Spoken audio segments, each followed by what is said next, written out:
We're back. This time we're going to be taking a look at the IKS Ning'tao. I'm terrible at pronouncing Klingon things, so I probably said it wrong. But anyway, it's another Burrell class bird of prey, and we'll get right in and take a look. Here we have our Burrell class dial. It's important to note Burrell class is the smaller of the two, not to be confused with the Cavort class, which is the bigger, stronger version. There's our Burrell class. So the exact same maneuver dial as the previous Burrells that we've had. Lacking the one tight turns, which is kind of odd for a smaller ship like this, but has that 3 come about in there, which is nice. And there's our card for the Ning'tao. It's a really terrible picture they chose for this, just because the angle and the way it looks. It doesn't even look like the right class ship in the picture, but it is from the episode where the ship came from, so it is technically that ship.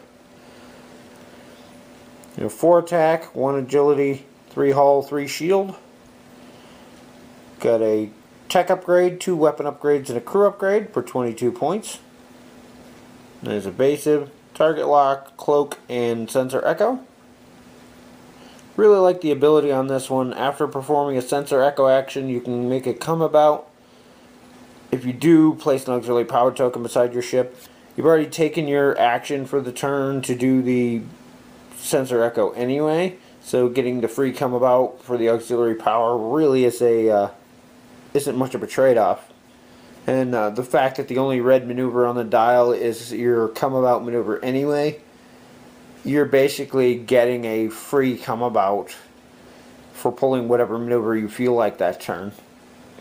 Our generic Burrell class, you're losing 1 shield and 1 weapon upgrade. I forgot to compare this to the previous Burrells to see. Sometimes the slot loadouts are different, but I didn't check that one, so you have to look at that one yourself.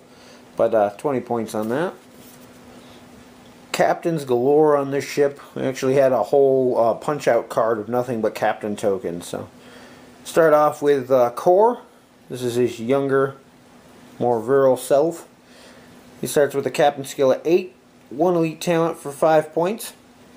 Adds an extra crew slot to your upgrade bar.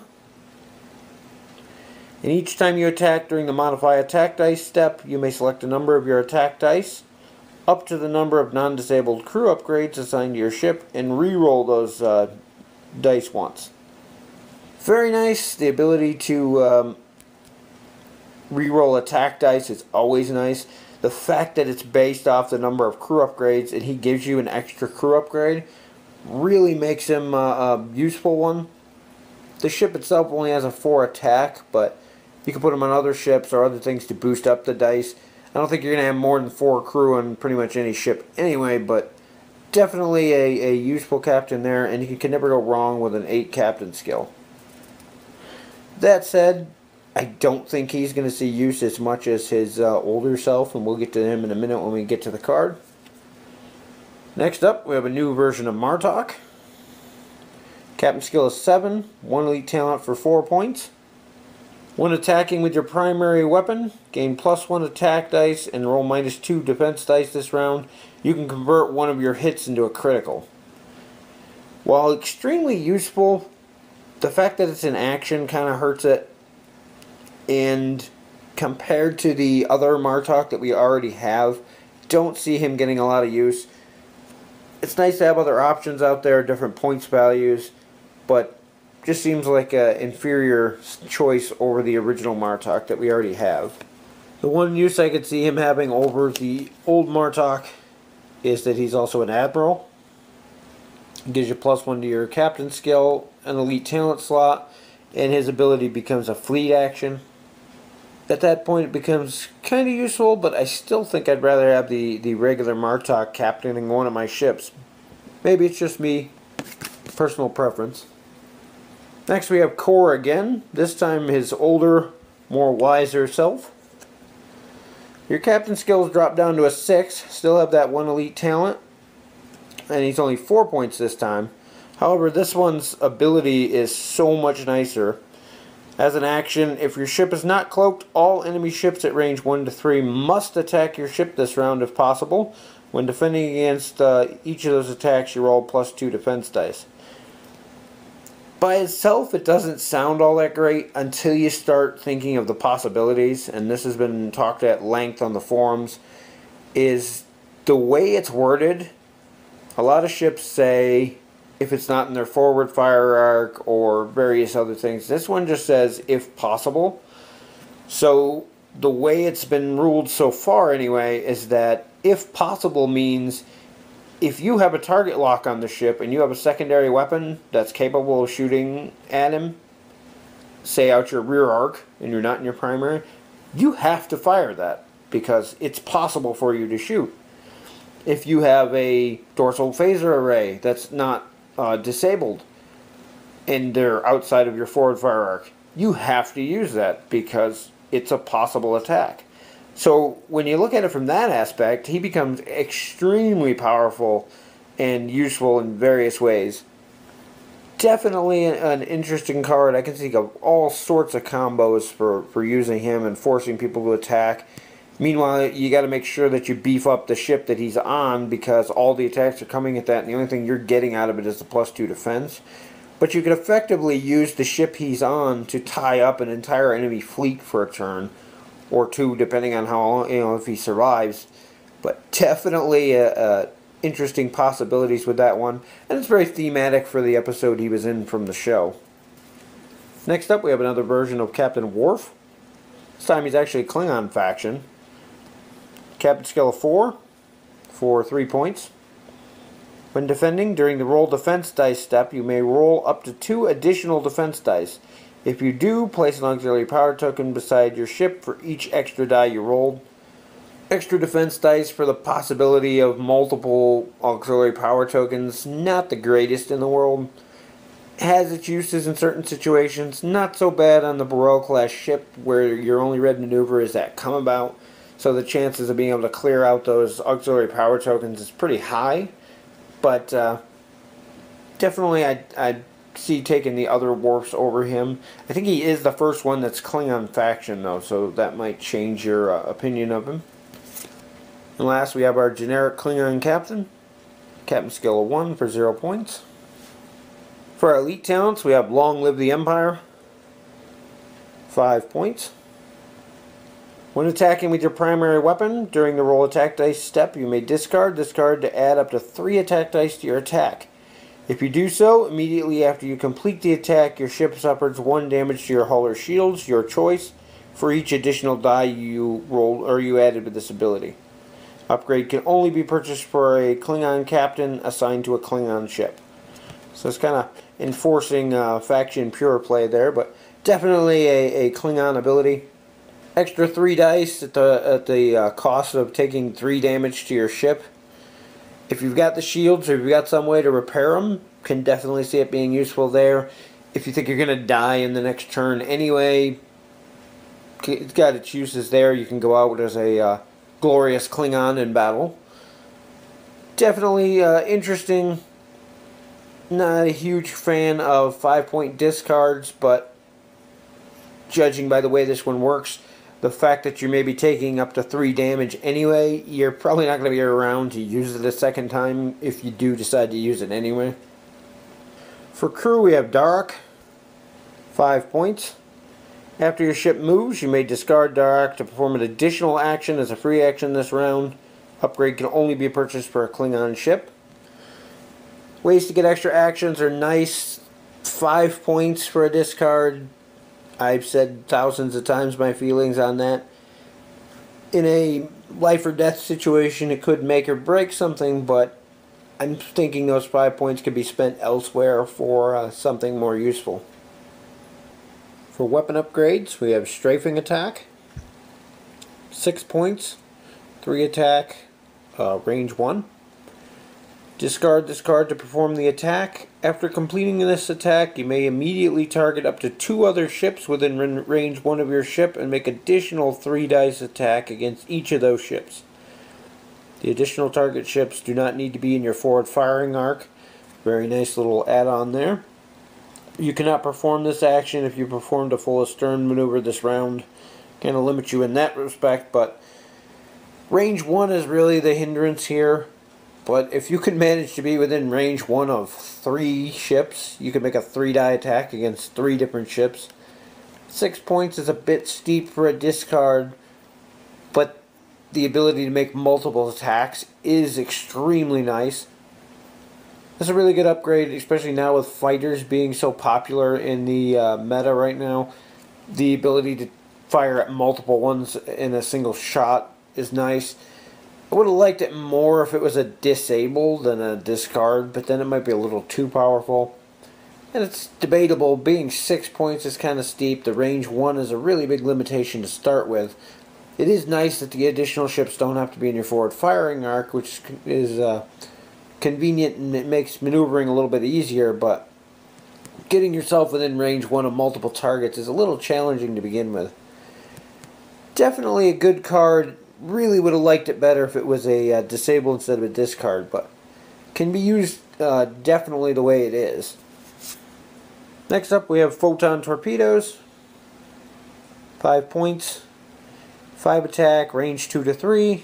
Spend your target lock and disable this card, and you can convert one of your battle stations into a crit. Can be fired out of front or rear arcs. Just a standard photon torpedo there.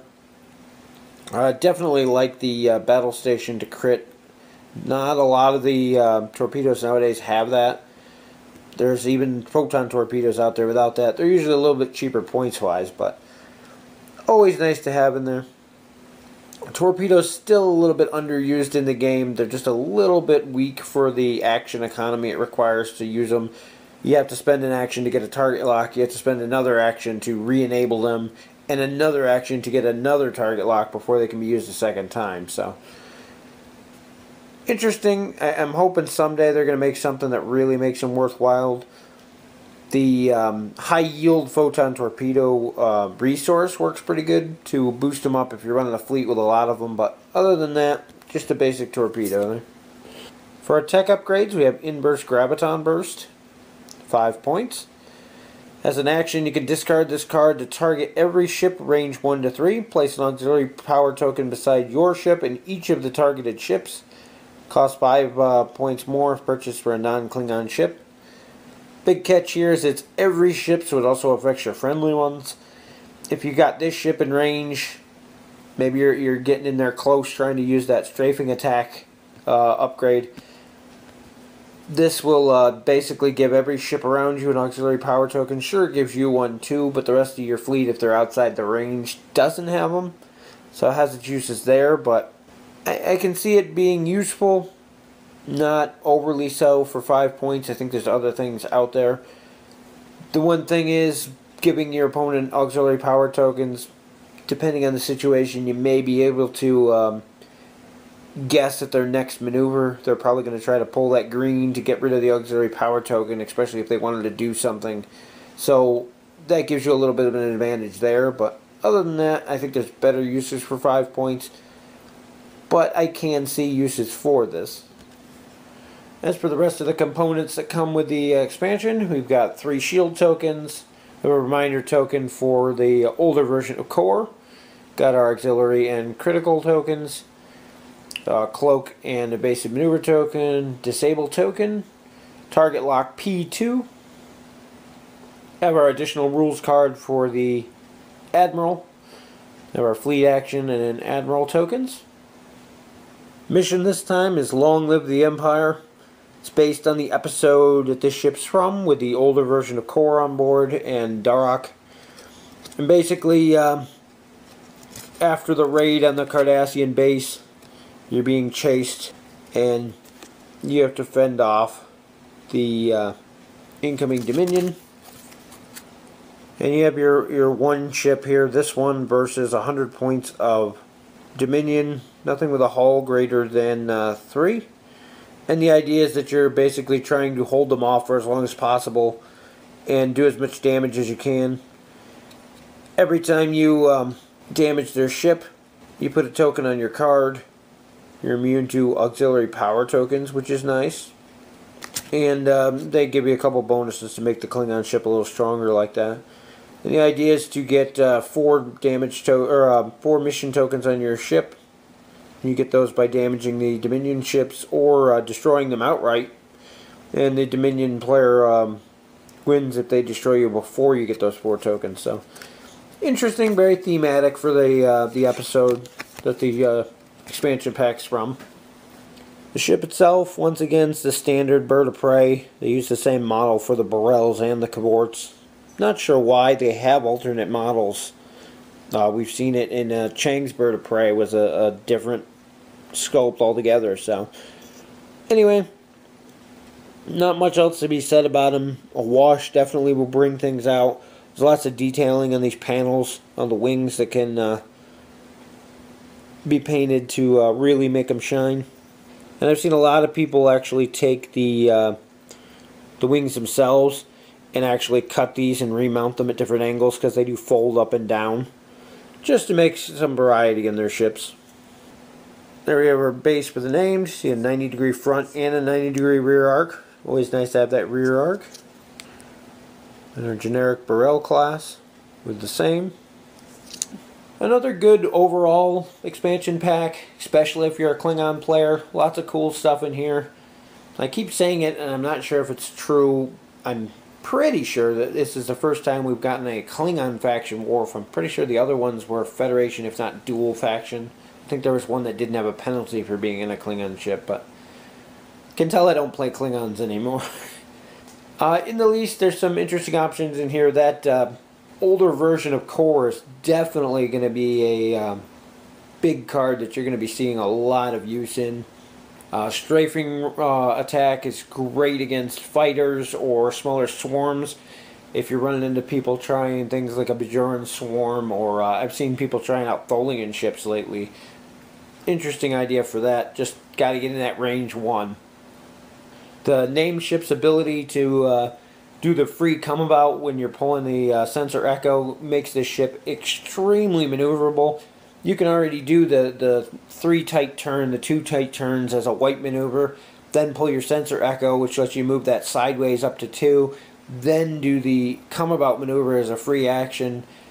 Really makes this ship just unpredictable on where it's going to end up. Gives you a lot of different things you can pull, different maneuvers and different tactics to get into position to fire. Really like that aspect of the ship, but definitely, like I said, another cool expansion pack all around. If you're a Klingon player, I'd almost say it's another must-have. You can never go wrong with another Bird-of-Prey. That's it for this one, and we'll see you in the next video.